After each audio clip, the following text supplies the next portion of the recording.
మనం చూడబోయే సైట్ వచ్చేసి వన్ ఎకర్ సైట్ సార్. ఈ 1 ఎకర్ సైట్ వచ్చేసి మన రాజీవ్ రహదారికి సెకండ్ బిట్ అని చెప్పొచ్చు సార్. సెకండ్ బిట్ అంటే జస్ట్ ఒక 30 నుంచి 40 కిలోమీటర్ల దూరం ఉంటుంది సార్. ఇదే రోడ్ అండి. ఈ రోడ్డుకు 1 ఎకర్ సైట్ వస్తారు, చూద్దాం. ఇదే సార్ సైటు కనబడేది, ట్రాక్టర్ దున్నేది. ఆ రెండే రెండే మళ్ళు ఉంటాయండి. మనకు ఏది 20 ఫీట్ల రోడ్ అండి. జస్ట్ రాజీవ్ రహదారి నుంచి మనకు ఒక 30 మీటర్లు ఉంటుందని చెప్పొచ్చు అండి. ఈ ఈ కనబడే ట్రాక్టర్ దున్నే మడి దాని వెనకాల మడి అండి. 1 ఎకర్ సైట్ రాజీవ్ రహదారికి సెకండ్ బిట్టే, ప్లస్ అటు వెనక సైడ్ కూడా సింగిల్ బీటీ రోడ్ కూడా సెకండ్ బిట్ సార్. సెకండ్ బిట్టే, 2 సైడ్ సెకండ్ బిట్టే. సైడ్ మాత్రం ఎక్సలెంట్ ఉందండి.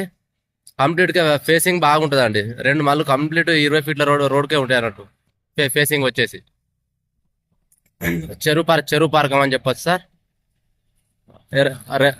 రెడ్ సైల్ అండి. వాటర్ ఫుల్ వాటర్ ఉన్న ఏరియా. ఇక్కడ మనకు లొకేషన్ కూడా చుట్టూ మొత్తం అన్ని పొలాలే సార్. మన కంటి చూపు ఎంత దూరం ఉంటుందో అంత దూరం మొత్తం వరి పొలాలు కనబడతా ఉంటాయి. 2 మళ్ళు ఈ మడిను దాని పక్క మడి. ఆ బండ్లు ఉన్నాయి కానీ తుమ్మ చెట్టు అక్కడి వరకు అండి. ఆ బండ్ల వరకు ఫేసింగ్ కంప్లీట్ ఫేసింగ్ ఉంటుంది. 1 ఎకరం సైట్ సార్. ఫార్మర్ దగ్గర ఉంది. చాలా బాగుంది సార్ సైట్ వచ్చేసి. సిద్దిపేట నుంచి 25 కిలోమీటర్లు, కరీంనగర్ నుంచి 38 కిలోమీటర్లు అండి.